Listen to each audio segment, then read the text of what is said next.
Habari ndugu wasikilizaji, karibu tena katika kipindi changu hiki cha Makayula mahusiano na ndoa. Leo nataka nizungumzie moyo wa kutoa katika ndoa. Ni heri kutoa kuliko kupokea. Matendo 20 mstari wa 35.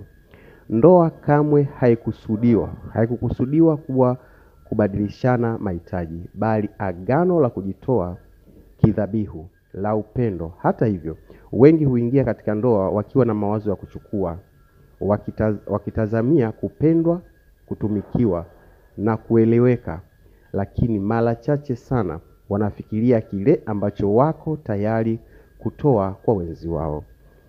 Fikra hii ni hatari sana. Ndoa ambayo mmoja tu hutoa na mwingine kuchukua tu inakuwa haina usawa wa kihisia wala kiroho.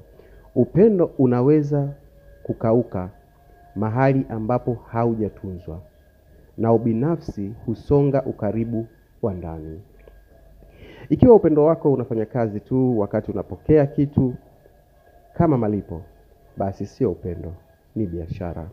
Ndoa ni mpango wa Mungu kuakisi asili yake na kutokuwa na ubinafsi.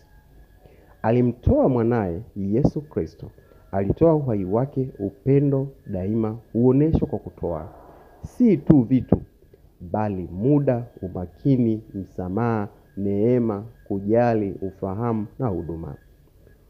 Ukomavu wa kweli katika ndoa huonekana tunapotoa kila mara na kwa makusudi. Si kwa sababu wenzi wetu ni wakamilifu, si kwa sababu wamestahili, bali kwa sababu upendo hutusukuma kufanya hivyo. Ikiwa wenzi kwenye ndoa wanapojitoa au kutoa, ndoa inakuwa tajiri na kina na yenye kustahimili. Kwa hiyo jiulize, ninatoa nini leo? Je, ninajimimina kwenye maisha ya mwenzangu au ninatarajia kujazwa tu? Masomo ya ziada unaweza ukasoma Wafilipi 2 mstari wa 3 hadi wa 4, Yohana 15 mstari wa 13. Ujumbe mkuu: ndoa ni mpango wa Mungu kuakisi asili yake ya kutokuwa na ubinafsi. Alimtoa mwanae Yesu Kristo, alitoa uhai wake. Upendo daima huoneshwa kwa kutoa, si tu vitu, bali muda, umakini, msamaha, neema, kujali, ufahamu na huduma. Sala. Chukulia sala hii inavyosema: Baba, nakushukuru kwa neno la leo, kwa sababu upendo wako umenifunuliwa kwangu. Ninaeleza kuwa kwa mwenzi wangu kwa uhuru, kwani undani na bila kusita. Kwa kweli hii, mimi ni mtoaji katika ndoa yangu.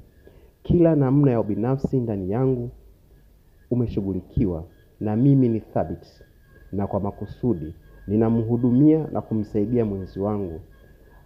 Unakuza uwezo wangu wa kutoa hasa katika nyakati ngumu, kwa jina la Yesu Kristo. Amina. Basi kwa leo naomba nishie hapo. Usisahau kusubscribe page yangu. Tukutane tena katika somo linalofuata.